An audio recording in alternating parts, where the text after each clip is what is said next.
കഥയെ ആരംഭിക്കുന്നത് ഇല്യാസ് എന്ന വ്യക്തിയെ പരിചയപ്പെടുത്തിക്കൊണ്ടാണ്. ഇല്യാസ് ഒരു അപ്പാർട്ട്മെന്റിൽ തനിച്ച് വാടകയ്ക്ക് ജീവിക്കുകയാണ്. ഫ്രഞ്ച് പട്ടാളത്തിലെ ഒരംഗമായിരുന്നു അദ്ദേഹം. അഫ്ഗാനിസ്ഥാനിൽ സേവനമനുഷ്ഠിക്കാൻ പോയപ്പോൾ അവിടെ വലിയ തിരിച്ചടികൾ തന്നെ ഇല്യാസിന്റെ സംഘത്തിന് നേരിടേണ്ടി വന്നു. ഇല്യാസിന്റെ സംഘത്തിൽ ഇല്യാസ് ഒഴികെ ബാക്കിയെല്ലാവരും കൊല്ലപ്പെട്ടിരുന്നു. ഇല്യാസിൽ അത് വലിയ ട്രോമകൾ തന്നെ തീർത്തു. പിന്നീട് പട്ടാളം വിട്ട അദ്ദേഹം തന്റെ ആ ട്രോമകളുമായി തനിച്ച് ജീവിക്കുകയാണ്. പക്ഷേ നല്ലൊരു ജോലി ഇല്ലാത്തത് കാരണം ഫിനാൻഷ്യലി അദ്ദേഹം കുറേയധികം കഷ്ടപ്പെടുന്നുണ്ടായിരുന്നു. ഇല്യാസിന് അന്ന് തന്റെ ഒരു സുഹൃത്തിനെ മീറ്റ് ചെയ്യാനുണ്ടായിരുന്നു. ഇറങ്ങുമ്പോൾ പതിവ് പോലെ ആരെങ്കിലും താൻ വീട്ടിലില്ലാത്തപ്പോ കടന്നു കയറിയാൽ അത് മുൻകൂട്ടി അറിയാൻ വേണ്ടി ഒരു ടേപ്പ് വാതിലിൽ ചേർത്തൊട്ടിച്ചു. ഹെക്ടർ എന്ന പേരുള്ള ഒരു സുഹൃത്തിനെയായിരുന്നു ഇല്യാസ് പോയി കണ്ടത്. ഹെക്ടർ ഒരു സെക്യൂരിറ്റി കമ്പനി നടത്തുകയാണ്. ഇല്യാസിന് അദ്ദേഹം ഒരു ജോബ് ഓഫർ ചെയ്തു. ദുബായിലുള്ള വളരെ വലിയൊരു സമ്പന്ന കുടുംബത്തിലെ അംഗങ്ങൾ ഫ്രാൻസിൽ വെക്കേഷൻ എത്തുന്നുണ്ട്. അവർക്ക് ഇല്യാസ് സെക്യൂരിറ്റിയായി നിൽക്കണം. മികച്ച വേതനം ലഭിക്കും. പക്ഷേ ഇല്യാസിനെന്തോ അത് വേണ്ടെന്ന് തോന്നി. ഹെക്ടറിനോട് നോ പറഞ്ഞ് ഇല്യാസ് അവിടെ നിന്ന് പോന്നു. അപ്പാർട്ട്മെന്റിലേക്ക് എത്തുമ്പോൾ പോന്നപ്പോൾ താൻ ഒട്ടിച്ച ടേപ്പ് പറഞ്ഞിരിക്കുന്നുണ്ട്.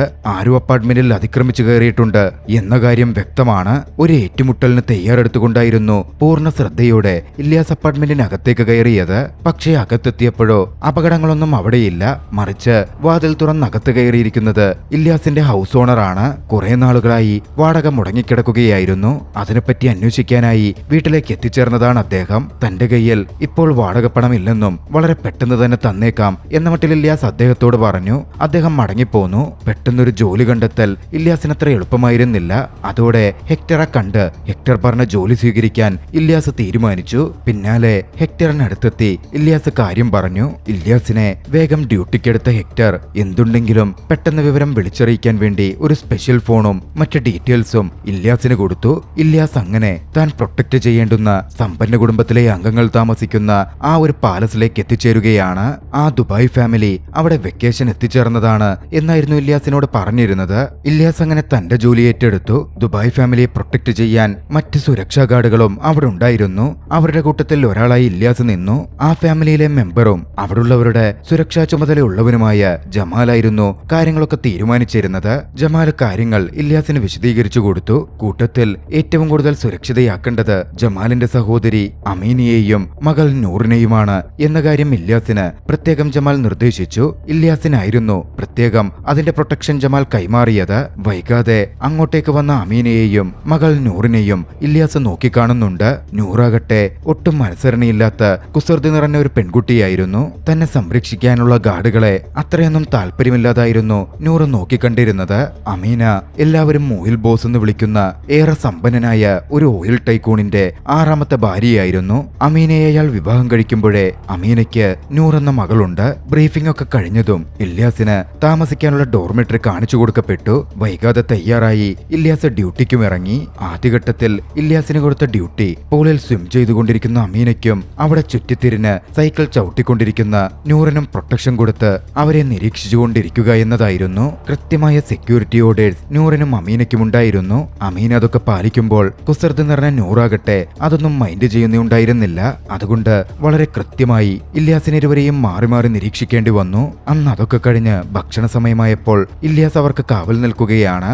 അമീന ഇല്യാസിനോടും തങ്ങളുടെ കൂടെ ഭക്ഷണത്തിന് ജോയിൻ ചെയ്യാൻ പറഞ്ഞു. പക്ഷേ നൂറിന് അത് തീരെ ഇഷ്ടപ്പെട്ടില്ല. അതോടെ തന്റെ വളർത്തുനായ്ക്ക് ഭക്ഷണം കൊടുക്കാനെന്ന മട്ടിൽ അവൾ നേരെ പുറത്തേക്കിറങ്ങി. ഇല്യാസിനെ അവളെ പ്രൊട്ടക്ട് ചെയ്ത് അവളുടെ കൂടെ പുറത്തേക്ക് പോകേണ്ടി വന്നു. അങ്ങനെ അമീനയ്ക്കും നൂറിനുമേലുള്ള ഇല്യാസിന്റെ സെക്യൂരിറ്റി തുടർന്നു പോകുമ്പോ പുറത്തൊരു പാഴ്സൽ വന്നു. ഇല്യാസിനായിരുന്നു അത് ഏറ്റുവാങ്ങാൻ നിർദ്ദേശം കിട്ടിയത്. അവൻ അതിനുവേണ്ടി പോയി. ഈ അവസരം മുതലെടുത്ത് ഇല്യാസിന്റെ കണ്ണു വെട്ടിച്ച് പാലസ് വിട്ട് നൂറ് നേരെ പുറത്തേക്ക് സൈക്കിൾ ചവിട്ടിയിറങ്ങുകയാണ്. നൂറ് പോകുന്ന കണ്ടതും പാക്കേജ് അവിടെ വെച്ച് നൂറിന് പിന്നാലെ ഇല്യാസ് ഓടിച്ചെന്നു. കുറച്ചു ദൂരം മുമ്പിലേക്ക് പോയതും ബൈക്കിൽ ഹെൽമറ്റൊക്കെ ധരിച്ച് സംശയാസ്പദമായ സാഹചര്യത്തിലുള്ള രണ്ടുപേർ നൂറിന് മുമ്പിലെത്തി. നൂറിനെ അവർ നോക്കി നിൽക്കുന്നുണ്ട്. നൂറും സൈക്കിൾ ചവിട്ടി അവരെ നോക്കി നിന്നു. നൂറിനടുത്തേക്ക് ബൈക്ക് ഓടിച്ചു വന്നെങ്കിലും ഇല്യാസിനെ കണ്ടതോടെ അവർ അവിടെ നിന്ന് ബൈക്ക് ഓടിച്ചു പോയി. അവർ അങ്ങനെ കടന്നു പോകുമ്പോൾ അവരുടെ കയ്യിൽ കുത്തിയ ഡയമണ്ടിന്റെ ഒരു സിമ്പൽ ഇല്യാസ് നോക്കിക്കണ്ടിരുന്നു. ഇല്യാസ് പിന്നാലെ നൂറിനെയും കൂട്ടി പാലസിനകത്തേക്ക് കയറി. ആ വിവരം വൈകാതെ ജമാലിന്റെ അടുത്തെത്തിയിരുന്നു. ജമാൽ സെക്യൂരിറ്റി ഉദ്യോഗസ്ഥരെ വിളിച്ചുകൂട്ടി എന്താ നടന്നതെന്ന മട്ടിൽ ചോദിച്ചു. നൂറാകട്ടെ ഇല്യാസ് തന്നെ പുറത്തു പോകാൻ പ്രേരിപ്പിച്ചുവെന്നും അങ്ങനെ താൻ പുറത്തുപോയതാണ് എന്ന മട്ടിൽ ഇല്യാസിന് മേൽ ആരോപണം ഉന്നയിച്ചു. പിന്നാലെ ഇല്യാസിന് കഠിനമായ നിർദ്ദേശവും കൊടുത്തു. ഒരു കാരണവശാലും നൂറിനെ പാലസിന് പുറത്തേക്ക് കൊണ്ടുപോകരുത് എന്ന് പറഞ്ഞിട്ടായിരുന്നു അത്. അന്ന് രാത്രിയിൽ തന്റെ ടെലസ്കോപ്പിൽ ആകാശം നോക്കിയിരിക്കുന്ന നൂറിനെ ഇല്യാസ് നോക്കിക്കണ്ടു. പോയി കിടന്നുറങ്ങാൻ ഇല്യാസ് നൂറിനോട് പറഞ്ഞെങ്കിലും നൂർ അതൊന്നും ചെവികൊള്ളുന്നേയുണ്ടായിരുന്നില്ല. അവൾ ആകാശത്തിന്റെ ഫോട്ടോ എടുക്കുന്ന തിരക്കിലും മറ്റുമായിരുന്നു. പക്ഷേ അന്നവൾ ഇല്യാസിനോട് സംസാരിച്ചു. താൻ കാരണമാണ് ഇല്യാസിനെ ചീത്ത കേട്ടത് എന്ന് തനിക്കറിയാമെന്നും ആ സമയത്ത് മറ്റൊന്നും തന്റെ മുമ്പിൽ വന്നില്ലെന്നും അതുകൊണ്ടാണ് അങ്ങനെ പറയേണ്ടി വന്നതെന്നും പറഞ്ഞ് അവൾ ഇല്യാസിനോട് ക്ഷമ ചോദിച്ചു. നൂർ അത്ര പ്രശ്നക്കാരിയൊന്നുമല്ല എന്ന് ഇല്യാസിന് മനസ്സിലായി. അന്നവർ കുറേയധികം സംസാരിച്ചു. കൂടുതലും നക്ഷത്രങ്ങളെ പറ്റിയും മറ്റുമായിരുന്നു അത്.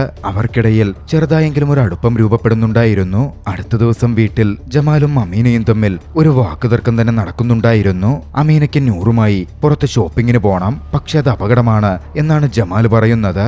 നൂറ് കയറി വന്ന് തന്റെ അമ്മയ്ക്കൊപ്പം നിന്ന് ജമാലിനെതിരെ സംസാരിച്ചു. തങ്ങളിവിടെ തടവ് പുള്ളികളെ പോലാണ് ഇപ്പോൾ കഴിയുന്നതെന്നും തങ്ങൾക്കും കുറച്ച് റിലാക്സേഷൻ വേണം എന്നൊക്കെ അവൾ പറയുന്നുണ്ടായിരുന്നു.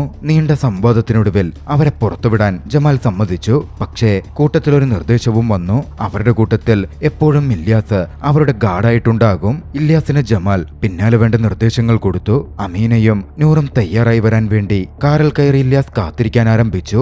ആ സമയമാണ് പഴയ ട്രോമകളുടെ ആങ്സൈറ്റി അവനിലേക്ക് കടന്നു വന്നത്.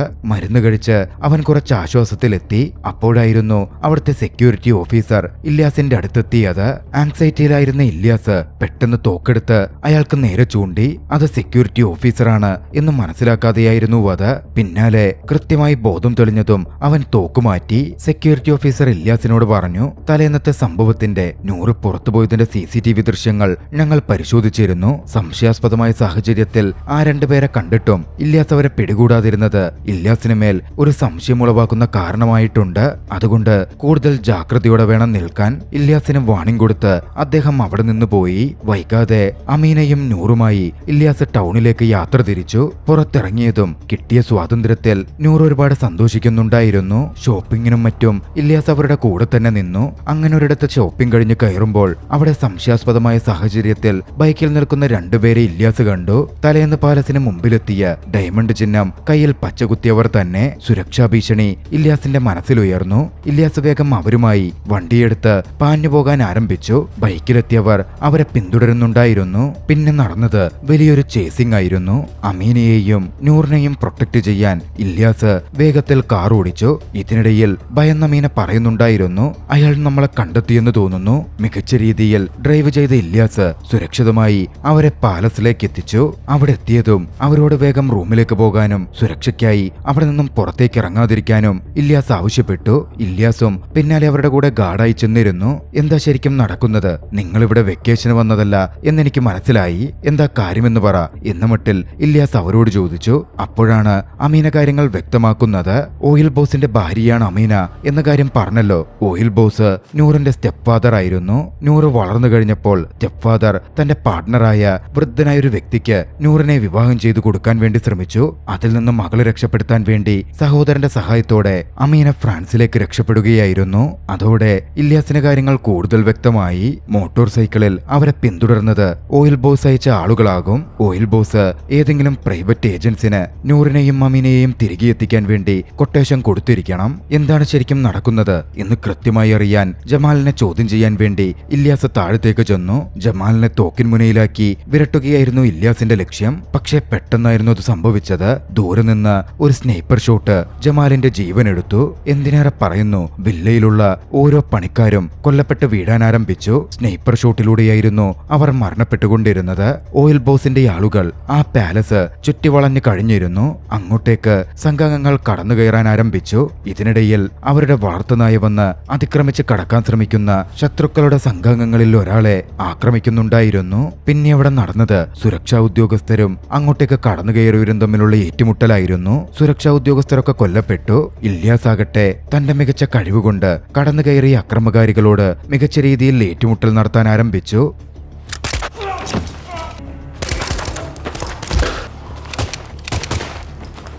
ശക്തമായ ഏറ്റുമുട്ടലിലൂടെ എതിരാളികളെ വകവരുത്താനും അമീനയെയും നൂറിനെയും അവിടെ നിന്നൊരു കാറിൽ കയറ്റി രക്ഷപ്പെടുത്തി കൊണ്ടുപോവാനും ഇല്യാസിന് സാധിക്കുകയാണ്.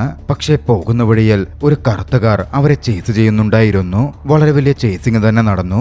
ഏറ്റവും ഒടുവിൽ ആ കാറിനെ ഒരു അപകടത്തിൽ പെടുത്തിയായിരുന്നു ഇല്യാസ് രക്ഷപ്പെട്ടത്. പിന്നീട് ഒരിടത്ത് വണ്ടി ഒതുക്കിയ ഇല്യാസ് ഫോണുകളും മറ്റ് ഇലക്ട്രോണിക്സ് ഉപകരണങ്ങളും ഒക്കെ റോഡിൽ ഉപേക്ഷിച്ചു. അവരെ ട്രാക്ക് ചെയ്യാതിരിക്കാൻ വേണ്ടിയായിരുന്നു അത്. പിന്നാലെ അവരെ ബസ്സിൽ കയറ്റി ഇല്യാസ് യാത്ര തുടർന്നു. അവിടുത്തെ ഒരു ചേരി പ്രദേശത്തേക്കായിരുന്നു ഇല്യാസ് അവരുമായി എത്തിച്ചേർന്നത്. അവിടെ അഭയാർത്ഥികളായി തന്റെ ഫോസ്റ്റർ സിസ്റ്ററായ മേഘന്റെ വീട്ടിൽ ഇല്യാസ് അവരുമായി അഭയം പ്രാപിച്ചു. മേഘനും ഇല്യാസും തമ്മിലും അത്ര നല്ല ബന്ധമൊന്നും ആയിരുന്നില്ലെങ്കിൽ കൂടിയും മേഘൻ അവർക്ക് അഭയം കൊടുക്കുകയായിരുന്നു. തന്റെ ഒരു സുഹൃത്തിനോട് ഇല്യാസിനേറ്റ പരിക്കുകൾ ട്രീറ്റ് ചെയ്ത് കൊടുക്കാനും മേഘൻ ആവശ്യപ്പെട്ടിരുന്നു. എല്ലാത്തിനും നന്ദി സൂചകമായി അമീന തന്റെ പക്കൽ ഉണ്ടായിരുന്ന 2 ഡയമണ്ടുകൾ മേഘന് കൊടുത്തു. മേഘൻ അത് ഏറ്റുവാങ്ങി. നൂറും അമീനയും കടന്നുപോകുന്ന ഭീതിതമായ അവസ്ഥയെപ്പറ്റി ഏകദേശ ധാരണ മേഘൻ അതോടെ കിട്ടിക്കഴിഞ്ഞിരുന്നു. അടുത്ത ദിവസം വളരെയധികം പാനിക്കായിട്ടായിരുന്നു മേഘൻ കാണപ്പെട്ടത്. സംഗതി എന്തെന്നാൽ പാലസിൽ നടന്ന ജമാലിന്റെയും മറ്റുള്ളവരുടെയും കൂട്ടക്കൊലപാതകം നടത്തിയത് ഇല്യാസ് ആണെന്നും അമീനയെയും നൂറിനെയും അവൻ തട്ടിക്കൊണ്ടുപോയിരിക്കുകയാണ് എന്ന മട്ടിലും വാർത്ത പ്രചരിച്ചുകൊണ്ടിരിക്കുന്നു. കൂട്ടത്തിൽ ഇല്യാസ് അവിടെ നിന്ന് സ്വർണവും മോഷ്ടിച്ചിട്ടുണ്ട് എന്ന തരത്തിൽ റിപ്പോർട്ടുകൾ വരുന്നുണ്ടായിരുന്നു. അതൊരു ട്രാപ്പാണ് എന്ന് ഇല്യാസ് തിരിച്ചറിഞ്ഞു. അമീനയും നൂറും അതിൽ ഇൻവോൾവ് ആണോ എന്നും തന്നെ കൊടുക്കാനാണോ ഇതൊക്കെ ചെയ്തത് എന്ന മട്ടിലും ഇല്യാസ് അവരെ ദേഷ്യത്തോടെ ചോദ്യം ചെയ്തു. പക്ഷേ അല്ലെന്നായിരുന്നു അവരുടെ മറുപടി. യഥാർത്ഥത്തിൽ തന്നെ അവിടെ എത്തിച്ച് ഈ ട്രാപ്പ് ചെയ്തത് ആരാണ് എന്ന് മനസ്സിലാക്കാൻ ഇല്യാസ് ശ്രമിക്കാൻ ആരംഭിച്ചു. അവനെ ആ ജോലിക്കായി പറഞ്ഞയച്ചത് അവന്റെ സുഹൃത്തായ ഹെക്ടർ ആണല്ലോ. ഹെക്ടറിനെ തന്നെ ഇല്യാസ് നേരിട്ട് പോയി കണ്ടു. ഹെക്ടറെ ബന്ദിയാക്കി ഇല്യാസ് അവനോട് ചോദ്യങ്ങൾ ചോദിക്കാൻ തുടങ്ങി. പക്ഷേ തനിക്കൊന്നും അറിയില്ല എന്നായിരുന്നു ഹെക്ടറിന്റെ മറുപടി. പിടികിട്ടാപ്പുള്ളിയായി ഇല്യാസിനെ പ്രഖ്യാപിച്ചിരുന്നത് ടിവിയിൽ കണ്ടപ്പോ താനാകെ ഞെട്ടിയെന്നും ഹെക്ടർ അവനോട് പറഞ്ഞു. ഇല്യാസിനെ കുടുക്കിയതാവാം എന്ന ഊഹത്തിൽ ഹെക്ടറും എത്തിച്ചേർന്നിരുന്നു. യഥാർത്ഥ സത്യമറിയാൻ പാലസിലേക്ക് തന്നെ ചെല്ലാൻ അവർ തീരുമാനിച്ചു. ആരും അറിയാതെ ഹെക്ടറും ഇല്യാസും പാലസിലേക്ക് കടന്നു കയറി. അവിടുത്തെ CCTV ദൃശ്യങ്ങൾ പരിശോധിച്ചാൽ സത്യങ്ങൾ മനസ്സിലാകുമല്ലോ. അത് ചെക്ക് ചെയ്ത് ആ ഫുട്ടേജ് പുറത്തുവിടാനായിട്ടായിരുന്നു അവരുടെ ആ പോക്ക്. പക്ഷേ വില്ലയിലെത്തിയതും അത് കണ്ട് അവർ അക്ഷരാർത്ഥത്തിൽ ഞെട്ടിപ്പോയി. അവിടെ ഒരു ആക്രമണം നടന്നതിന്റെ യാതൊരുവിധ സൂചനകളുമില്ല. വില്ല ക്ലീനായി നീറ്റായി ഇരിക്കുന്നു. പൊട്ടിയ ഗ്ലാസ് ചില്ലുകളോ ജനാലകളോ ഒന്നും തന്നെ അവിടെ കാണുന്നുമില്ല. അവർ നേരെ CCTV റൂമിലെത്തി ഫുട്ടേജ് പരിശോധിക്കാൻ ആരംഭിച്ചു. ഹെക്ടർ ആയിരുന്നു അത് നോക്കിയത്. പക്ഷേ അതിലെ വീഡിയോ ദൃശ്യങ്ങൾ അവരെ ഞെട്ടിച്ചു കളഞ്ഞു. ഇല്യാസ് തന്നെ അവിടുത്തെ സുരക്ഷാ ഗാർഡുകളെ വെടിവെക്കുന്നതായിട്ടായിരുന്നു ഫുട്ടേജിൽ ഉണ്ടായിരുന്നത്. ഇതൊന്നും ഒറിജിനൽ അല്ലെന്നും താൻ അവരെ അക്രമകാരികളിൽ നിന്ന് പ്രൊട്ടക്ട് ചെയ്യുകയായിരുന്നു എന്ന് ഇല്യാസ് പറഞ്ഞെങ്കിലും ഹെക്ടർ ആദ്യം വിശ്വസിക്കാൻ കൂട്ടാക്കിയില്ല. പക്ഷേ ഇല്യാസ് തന്റെ പറച്ചിലിൽ ഉറച്ചു നിന്നപ്പോ എന്തെങ്കിലും മാനിപ്പുലേഷൻ നടന്നിട്ടുണ്ടോ എന്ന് ഹെക്ടർ സൂക്ഷ്മമായി പരിശോധിച്ചു. പക്ഷേ ആ പരിശോധനയിൽ വളരെ ചെറിയൊരു പീസ് അൺഎഡിറ്റഡ് ക്ലിപ്പ് അവർക്ക് ലഭിച്ചു. നൂറിന്റെ നായ ഒരു അറ്റാക്കറിനെ ആക്രമിക്കുന്നതിന്റെ ദൃശ്യമായിരുന്നു അത്. പിന്നാലെ ഇല്യാസിനെ എഡിറ്റ് ചെയ്ത് കയറ്റിയതാണെന്നും യഥാർത്ഥത്തിൽ ആ കൊലപാതകങ്ങൾ നടത്തുന്നത് നായ കടിച്ച വ്യക്തിയാണെന്നുമുള്ള കാര്യം ഹെക്ടറിന് മനസ്സിലായി. ആ ഫുട്ടേജ് അവർ പെട്ടെന്ന് തന്നെ കോപ്പി ചെയ്തെടുത്തു. ഇല്യാസ് നിരപരാധിയാണ് എന്ന് വ്യക്തമായതും ഇല്യാസിനെ കുടുക്കിയതാവാനാണ് സാധ്യത എന്ന് തിരിച്ചറിഞ്ഞ ഹെക്ടർ ആ ജോബിന്റെ വിവരം തന്നെ അറിയിച്ച് ദുരാൻഡെ എന്ന മനുഷ്യന്റെ കാര്യം ഇല്യാസിനടുക്കൽ പറഞ്ഞു. ഇല്യാസും ഹെക്ടറും ദുരാൻഡെയുടെ വീട്ടിലേക്ക് പോവുകയാണ്. അവിടെ ദുരാൻഡെയെ ബന്ദിയാക്കി അവർ ചോദ്യം ചെയ്യാൻ ആരംഭിച്ചു. ഫുട്ടേജുകൾ ഫേക്ക് ചെയ്തതിനെ പറ്റിയും എന്താ നടന്നത് എന്നുമൊക്കെയായിരുന്നു ഇല്യാസ് ചോദിച്ചുകൊണ്ടിരുന്നത്. ദുരാൻഡെയാണത് ചെയ്തത് എന്നേറെക്കുറെ വ്യക്തമാണെങ്കിലും അയാളത് സമ്മതിക്കുന്നേയുണ്ടായിരുന്നില്ല. പക്ഷേ ഒടുവിൽ തന്റെ ജീവൻ തന്നെ നഷ്ടപ്പെടും എന്ന ഘട്ടമെത്തിയപ്പോൾ ദുരാൻഡെ സത്യങ്ങൾ ഏറ്റുപറഞ്ഞു. ഓയിൽ ബോസിൽ നിന്ന് പണവും മറ്റും കിട്ടിയതോടെയാണ് ഇല്യാസിനെ കൊടുക്കാൻ വേണ്ടി ദുരാൻഡെ പ്ലാൻ ചെയ്തത് എന്നായിരുന്നു അയാൾ സമ്മതിച്ചത്. അത് കേട്ടതും ഇല്യാസിന്റെ ദേഷ്യം ഇരച്ചു കയറിയിരുന്നു. ഇല്യാസ് ദുരാൻഡെയെ വെടിവെച്ചു കൊന്നു. പിന്നാലെ ഇല്യാസും ഹെക്ടറും നൂറിന്റെയും അമീനയുടെയും അടുത്തെത്തി. എന്താണ് ഇനി അവരുടെ പ്ലാൻ എന്ന് ഹെക്ടർ അവരോട് ചോദിച്ചു. ഓയിൽ ബോസ് കൂടുതൽ കരുത്തുറ്റ വ്യക്തിയാണെന്നും എത്രയും പെട്ടെന്ന് അവരെ കണ്ടെത്തിയേക്കും എന്നയാൾ വാൺ ചെയ്തു. എങ്ങനെയെങ്കിലും ഇംഗ്ലണ്ടിൽ എത്താൻ കഴിഞ്ഞാൽ തനിക്ക് രക്ഷപ്പെടാൻ പറ്റിയേക്കുമെന്നും തന്റെ കുടുംബവും ബന്ധുക്കളും അവിടെയാണുള്ളതെന്നും അമീന ഹെക്ടറിനോട് പറഞ്ഞു. പക്ഷേ സുരക്ഷിതമായി എങ്ങനെ ഇംഗ്ലണ്ടിലേക്ക് കടക്കും എന്നവർക്കൊരു പിടുത്തവും ഉണ്ടായിരുന്നില്ല. അവിടെ നിന്നും ഇംഗ്ലണ്ടിലേക്ക് ആളെ കടത്തുന്ന മനുഷ്യക്കടത്ത് പരിപാടിയൊക്കെയുണ്ട്. അതിൽപ്പെടുത്തി കണ്ടെയ്നറിൽ അവരെ ഇംഗ്ലണ്ടിലേക്ക് കടത്താം എന്ന മട്ടിൽ ഹെക്ടർ സംസാരിക്കുകയാണ്. അന്ന് രാത്രിയിൽ ഇല്യാസും ഹെക്ടറും ചേർന്ന് നൂറിനെയും അമീനയെയും സുരക്ഷിതമായി ഇംഗ്ലണ്ടിലേക്ക് പോകുന്ന കണ്ടെയ്നറിൽ കയറ്റുവാൻ വേണ്ടി പുറപ്പെട്ടു. ദീർഘദൂര യാത്രയായിരുന്നു. അതിനിടയിൽ അവർ ഒരിടത്ത് ഭക്ഷണം കഴിക്കാൻ കയറി. ആ സമയം സമയം സംശയാസ്പദമായ സാഹചര്യത്തിൽ അവരെ ഫോളോ ചെയ്യുന്ന ചിലരെ ഇല്യാസ് കണ്ടെത്തി. അവർ അവിടെ ഒരു വാനിനകത്തേക്ക് കയറുന്നുണ്ടായിരുന്നു. ഇല്യാസ് അവരുടെ പിന്നാലെ ചെന്നു അവരെ ആക്രമിച്ചു. പിന്നാലെ ആ കൂട്ടത്തിൽ ഒരാളുടെ കയ്യിൽ നായയുടെ കടിയേറ്റ പാട് കണ്ടു. ഓയിൽ ബോസിന്റെ ആളുകളാണവർ എന്നതോടെ ഇല്യാസിന് വ്യക്തമാകുന്നുണ്ടായിരുന്നു. കാര്യം മനസ്സിലാക്കിയതും ഇല്യാസ് വേഗം തന്നെ അവരുമായി അവിടെ നിന്ന് രക്ഷപ്പെട്ടു പോവാൻ ആരംഭിച്ചു. പോകുന്ന വഴിക്ക് പിന്നീട് അവർ ഒരു ബീച്ച് സൈഡിൽ കുറച്ചു നേരം കാറ് നിർത്തി. ഇല്യാസ് ഒന്ന് മയങ്ങിയപ്പോൾ സ്വസ്ഥമായി കിട്ടിയ കുറച്ചു സമയത്ത് അമീനയും നൂറും ആ കടൽ തീരത്ത് ബീച്ചിൽ കളിച്ചു രസിച്ചു. നീണ്ട യാത്രയ്ക്കൊടുവിൽ അവർ കണ്ടെയ്നറിലേക്ക് എത്തിച്ചേർന്നു. നിരവധി കുടിയേറ്റക്കാരെ അവർക്കൊപ്പം കണ്ടെയ്നറിൽ കയറാൻ അവർ നോക്കിക്കണ്ടിരുന്നു. എന്തെന്നില്ലാത്ത ഒരു ഭയം അമീനയുടെയും നൂറിന്റെയും ഉള്ളിൽ വന്നു. ഇല്യാസിനോടും തങ്ങളുടെ കൂടെ വരാമോ എന്നവർ ചോദിച്ചു. മനസ്സെല്ലാം മനസ്സോടെയാണെങ്കിലും നിലവിലിപ്പോ പിടികിട്ടാപ്പുള്ളിയായിട്ടുള്ള ഇല്യാസ് അവരുടെ കൂടെ പോവാൻ സമ്മതിക്കുകയാണ്. അങ്ങനെ കണ്ടെയ്നർ അവിടെ നിന്ന് സഞ്ചരിക്കാൻ തുടങ്ങി. പക്ഷേ യാത്രാമധ്യേ കണ്ടെയ്നർ നിർത്തപ്പെടുകയാണ്. എല്ലാവരും വല്ലാതെ ഭയന്നിരുന്നു. ഭയന്നതുപോലെ തന്നെ സംഭവിച്ചു. അങ്ങോട്ടേക്ക് എത്തിച്ചേർന്നത് ഓയിൽ ബോസിന്റെ ആളുകളായിരുന്നു. അവരവിടെ ഒരു ഷൂട്ടൌട്ട് തന്നെ നടത്തി. ആ വെടിവെപ്പിൽ അമീന കൊല്ലപ്പെട്ടു. നൂറിനെ അവർ ബന്ദിയാക്കി പിടിച്ചുകൊണ്ടുപോയി. മറ്റു പല സാധാരണക്കാരും അതിനുള്ളിൽ കൊല്ലപ്പെട്ടു വീണിരുന്നു. ഇല്യാസ് ആകട്ടെ മരണപ്പെട്ട പോലെ അഭിനയിച്ച് താഴെ കിടന്നു. ഭാഗ്യവശാൽ ഇല്യാസിന് പരിക്കൊന്നും പറ്റിയിരുന്നില്ല. കണ്ടെയ്നറിൽ ഒരു ബോംബ് സ്ഥാപിച്ച് ഓയിൽ ബോസിന്റെ ആളുകൾ നൂറുമായി പോയി കഴിഞ്ഞതും ഇല്യാസ് വേഗം പുറത്തു ചാടി. തൊട്ടു പിന്നാലെ കണ്ടെയ്നർ പൊട്ടിത്തെറിച്ചിരുന്നു. ഇതേ സമയം മറ്റൊരിടത്ത് കയ്യിൽ ഡയമണ്ട് ടാറ്റൂസ് ഉള്ള ഓയിൽ ബോസിന്റെ ആളുകൾ ഹെക്ടറെ പിടികൂടിയിരുന്നു. അവർ ഹെക്ടറിനെ കൊന്നുതള്ളി. ഇതേ സമയം മറുവശത്ത് ഇല്യാസ് ആകട്ടെ തന്റെ ഒരു മുൻപരിചയക്കാരനെ ചെന്ന് കണ്ടു. പട്ടാളത്തിൽ ഒപ്പമുണ്ടായിരുന്ന വ്യക്തിയാണ്. ആളൊരു പൈലറ്റായിരുന്നു. പണ്ട് ഇല്യാസ് അയാൾക്ക് വലിയൊരു സഹായം ചെയ്തു കൊടുത്തിട്ടുണ്ട്. തിരിച്ച് ഇല്യാസ് അയാളോടൊരു സഹായം ചോദിച്ചു. എങ്ങനെയെങ്കിലും തന്നെ ഒന്ന് ദുബായിലെത്തിക്കാമോ എന്നായിരുന്നു ആ സഹായം ചോദിക്കൽ. ആദ്യം ആ പൈലറ്റ് മടിച്ചെങ്കിലും ഇല്യാസിൽ നിന്ന് വിവരങ്ങൾ അറിഞ്ഞതും ഇല്യാസിനെ സഹായിക്കാൻ അയാൾ തയ്യാറാവുകയാണ്. തന്നെ വിശ്വസിച്ച നൂർ എന്ന ആ പെൺകുട്ടിയെ ഒരു മോശം ജീവിതത്തിലേക്ക് പറഞ്ഞയക്കാൻ ഇല്യാസിന് പറ്റുമായിരുന്നില്ല. അങ്ങനെ പൈലറ്റിന്റെ സഹായത്തോടെ ഇല്യാസ് ദുബായിലേക്ക് വന്നിറങ്ങി. വിമാനത്തിൽ നിന്നും പാരച്യൂട്ട് വഴി ചാടി നൂറുണ്ട് എന്ന് വിശ്വസിക്കപ്പെടുന്ന വിവരം കിട്ടിയ കെട്ടിടത്തിന്റെ മുകളിലേക്കായിരുന്നു ഇല്യാസ് വന്നിറങ്ങിയത്.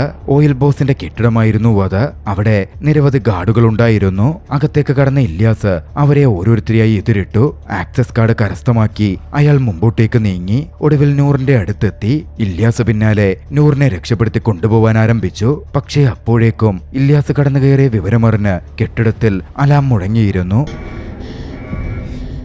ഗാർഡുകളൊക്കെ ഇല്യാസിനെതിരെ വരാൻ ആരംഭിച്ചു. പിന്നെ പറയണ്ടല്ലോ, അവിടെ നടന്നത് കനത്ത ഏറ്റുമുട്ടലായിരുന്നു. എതിരെ വന്ന ഓരോരുത്തരെയും ഇല്യാസ് ആക്രമിച്ച് വകവരുത്തി. എതിരെ വന്ന വലിയൊരു സംഘം ഗാർഡുകളെ വകവരുത്തി ഇല്യാസ് നൂറുമായി ലിഫ്റ്റിൽ കയറി രക്ഷപ്പെട്ടു പോവാൻ ശ്രമിക്കുമ്പോ അങ്ങോട്ടേക്കൊരു വലിയ ഗാർഡ് കടന്നു വന്നു. ആ ഗാർഡുമായുള്ള ഏറ്റുമുട്ടൽ അത്ര എളുപ്പമായിരുന്നില്ല.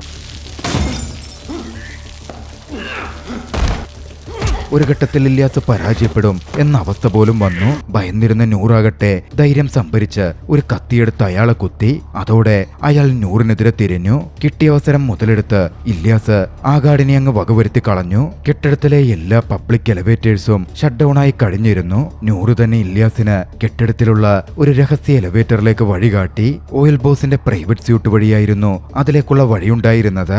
ദേഷ്യത്തിൽ അയാളെ എതിരിട്ട് വകവരുത്തണം എന്നില്യാസ് ചിന്തിച്ചെങ്കിലും നൂർ അത് വേണ്ടെന്ന് പറഞ്ഞു. ഒടുവിൽ നൂറിന്റെ നിർബന്ധപ്രകാരം അതിന് നിൽക്കാതെ ഇല്യാസും നൂറും ആ കെട്ടിടത്തിന്റെ മുകളിലേക്ക് പോയി അവിടെ നിന്ന് പാരച്യൂട്ട് വഴി രക്ഷപ്പെട്ടു പോവുകയാണ്. അവിടെ നിന്ന് രക്ഷപ്പെട്ട ഇല്യാസ് നൂറിനെയും കൂട്ടി പോയത് ഒരു മൊറോക്കൻ വില്ലേജിലേക്കായിരുന്നു. ഇല്യാസിന്റെ ആന്റി അവിടെ തനിച്ചു ജീവിക്കുന്നുണ്ടായിരുന്നു. ഇല്യാസും നൂറും അവിടെ അഭയം പ്രാപിച്ചു. നൂറിനെ തന്റെ മകളായി വളർത്താൻ ഇല്യാസ് ആരംഭിച്ചു. നൂർ അവിടെ സ്കൂളിൽ പോയി തുടങ്ങി. ഇല്യാസ് സാധാരണ ജോലികൾ ചെയ്ത് ജീവിതം മുമ്പോട്ട് കൊണ്ടുപോയി. തന്റെ ആ പുതിയ ജീവിതത്തിൽ നൂറും ഒരുപാട് സന്തോഷിക്കുന്നുണ്ടായിരുന്നു. ഇതിനിടയിൽ പാലസിൽ നടന്ന ഷൂട്ടൌട്ടിനെ പറ്റി ഇല്യാസിനെ കുടുക്കിയ ഫേക്ക് വീഡിയോ അവർ കോപ്പി ചെയ്തെടുത്തിരുന്നല്ലോ. അത് നൂർ ഇന്റർനെറ്റിൽ അപ്ലോഡ് ചെയ്തു. ഓയിൽ ബോസിന്റെ കള്ളക്കളികൾ പുറത്തു കൊണ്ടുവരാൻ തക്ക തെളിവായിട്ടായിരുന്നു ഡീറ്റെയിൽസ് എഴുതി നൂർ അത് അപ്ലോഡ് ചെയ്തത്. നൂറിനെ പ്രൊട്ടക്ട് ചെയ്യാൻ ഇല്യാസ് എപ്പോഴും അവളുടെ കൂടെ തന്നെ ഉണ്ടായിരുന്നു. സ്വന്തം അച്ഛനെ പോലെ നൂറും ഇല്യാസിനെ സ്നേഹിക്കാൻ ആരംഭിച്ചു. ആ ദൃശ്യങ്ങളോടെ